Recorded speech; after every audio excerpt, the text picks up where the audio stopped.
అమ్మ మేషరాశి వారికి ఈరోజు ఎలా ఉంది? మేషరాశిలోకి వచ్చే నక్షత్రాలు అశ్వని, భరణి, కృత్తిక 1వ పాదం.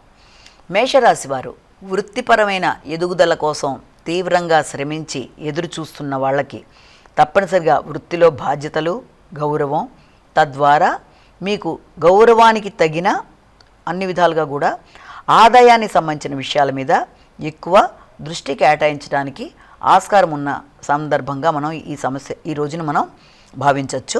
అలాగే దాంతోపాటుగా ముఖ్యమైన విషయాల్లో అంటే ఆర్థిక సంబంధమైన విషయాలలో పాటుగా ఆదాయానికి సంబంధించిన విషయాలతో కొత్త ప్రదేశాల్లో వృత్తికి సంబంధించిన విషయాలలో మీరు కొత్త నిర్ణయాలు తీసుకోవడానికి కూడా అవకాశం అనేది అధికంగా కనబడుతుంది. అంటే ఏ విషయంలోనైనా సరే ఈ రోజున మీరు ఏదైనా చేయబట్టిన కార్యక్రమాల్లో ఎక్కువ భాగం వృత్తి, ఆదాయం, అభివృద్ధి మొదలైన వాటి గురించి కీలక నిర్ణయాలు తీసుకోవడానికి అవకాశం ఉంది. వృషభ రాశి.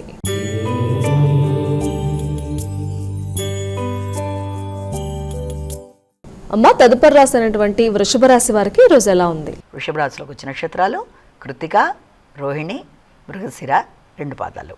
ఈ వృషభ రాశి వాళ్ళకి ఈ రోజున దూర ప్రదేశాల్లో ఉండే వ్యక్తులతో సంభాషణలు, అలాగే ఆధ్యాత్మికత పెంచుకోవడానికి చేసే ప్రయత్నాలు, అలాగే ఏదైనా క్షేత్ర సందర్శన, తండ్రి మొదలైన వారి యొక్క ఆరోగ్య విషయంలో ఎక్కువ దృష్టి పాజిటివ్గా ఉండడం, అలాగే ఉన్నత విద్య కొరకు ప్రయత్నం చేసే వ్యక్తులకి తమ మిత్రుల సహకారంతో నూతన అవకాశాలు లాంటివి ఏర్పడుతూ ముందుకు వెళ్ళడానికి ఎక్కువ ప్రయాణం చేస్తారు.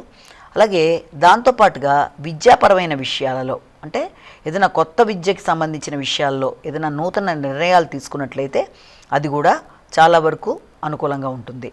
మిథున రాశి.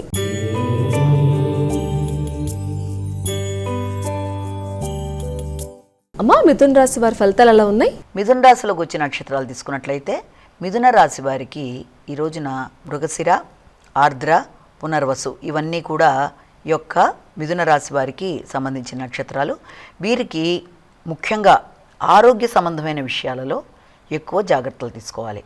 అంటే ఆర్థిక సంబంధమైన విషయాలైనా, ఆరోగ్య సంబంధమైన విషయాలైనా, ఏదన్నా వృత్తి అంటే మానసిక ఆరోగ్యానికి సంబంధించి కొంత ఎక్కువ అలజడిగా ఉండే అవకాశాలు లాంటిది మొదటిది ఒకటి మనం గమనించాలి.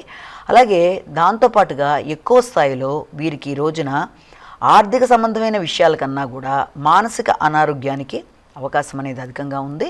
రెండోది అనవసరమైన టెన్షన్స్ అనేవి ఎక్కువ, అంటే వచ్చిన ఆలోచనలే పదే పదే రావడం, లేకపోతే ఇండైజెషన్ ప్రాబ్లమ్స్ లాగా రావడం, లేకపోతే ఎవరితోనా మాట్లాడినా కూడా ఆకస్మికంగా ఘర్షణాత్మకమైన వాతావరణం, అలాగే మాటల వల్ల అపార్థాలకు అవకాశం ఉన్న రీత్యా వీలైనంత వరకు మాట్లాడేటప్పుడు, ఆహార సంబంధమైన విషయాల్లో, ప్రయాణాలు చేసేటప్పుడు, కొత్త వ్యక్తులతో మాట్లాడేటప్పుడు ఏ విషయమైనా సరే తొందరపడకుండా తగిన విధంగా జాగ్రత్తలు తీసుకుంటూ ముందుకు వెళ్ళినట్లయితే ఏ రకమైన సమస్య లేకుండా అన్నిటినీ కూడా అధిగమించడానికి అవకాశం అనేది ఇందులో మనం చూడొచ్చు.